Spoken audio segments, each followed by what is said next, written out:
السلام علیکم سامعین، آج ہم ٹیلی فون کے بانی الیگزینڈر گراہم بیل کی مختصر سی بایوگرافی دیکھنے جا رہے ہیں، تو آئیے دیکھتے ہیں۔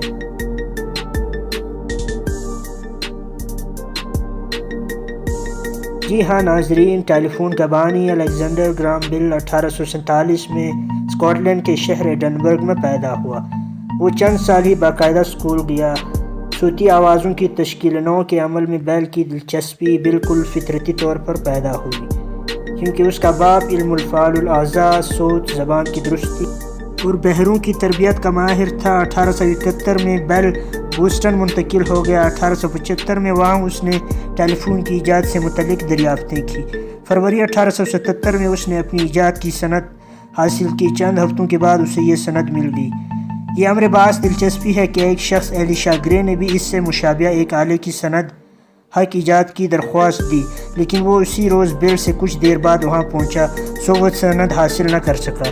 سند حاصل ہونے کے تھوڑے عرصے بعد بیل نے فلیڈلفا میں 100 سالہ نمائش میں اپنی ایجاد ٹیلی فون کا مظاہرہ کیا۔ لوگوں نے اس میں گہری دلچسپی لی اور اسے انعام ملا۔ ویسٹرن یونین ٹیلی گراف کمپنی نے، جسے یہ ایجاد $1,00,000 کے عوض بیچنے کی پیشکش کی گئی تھی، اسے لینے کا فیصلہ کیا۔ جولائی 1877 میں بیل اور اس کے رفقا نے خود اپنا ادارہ بنایا۔ یہ موجودہ American telephone and telegraph company کا موجد تھا۔ ٹیلی فون کو بڑی تیزی سے تجارتی سطح پر کامیابیاں حاصل ہوئی۔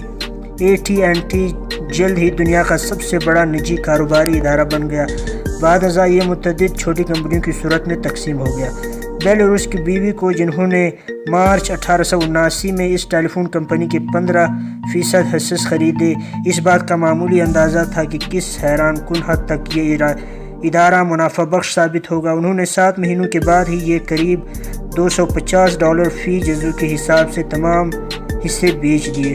نومبر تک حصص کی قیمت $1,000 تک جا پہنچی۔ مارچ میں جب حصص کی قیمت $65 تک جا پہنچی تو بیل سے اس کی بیوی نے کہا کہ ٹیلی فون کی قیمت اس سے زیادہ کبھی نہیں بڑھے گی، سو وہ اپنا ٹیلی فون فروخت کر دے۔ 1881 میں انہوں نے ناقابل اندیشی سے اپنے بقیہ ٹیلی فون کا تیسرا حصہ فروخت کر دیا، تاہم 1883 تک وہ قریب $1 ملین کے مالک بن چکے تھے۔ ٹیلی فون کی ایجاد نے بیل کو امیر بنا دیا تھا، لیکن اس نے اپنی تحقیقات کا کام کبھی ترک نہ کیا۔ وہ دیگر متعدد کارآمد آلات ایجاد کرنے میں کامیاب ہوا۔ اس کی دلچسپیاں متنوع تھی، تاہم اس کا بنیادی مقصد بہرے پن کو ختم کرنا ہی رہا۔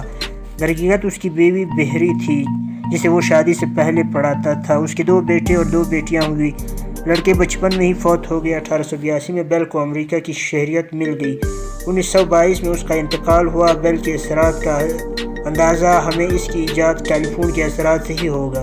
میرے خیال میں چند ہی ایجادات ایسی ہیں جنہیں یوں وسیع پیمانے پر استعمال کیا گیا اور جنہوں نے روزمرہ انسانی زندگی پر ایسے گہرے اثرات ثبت کیے۔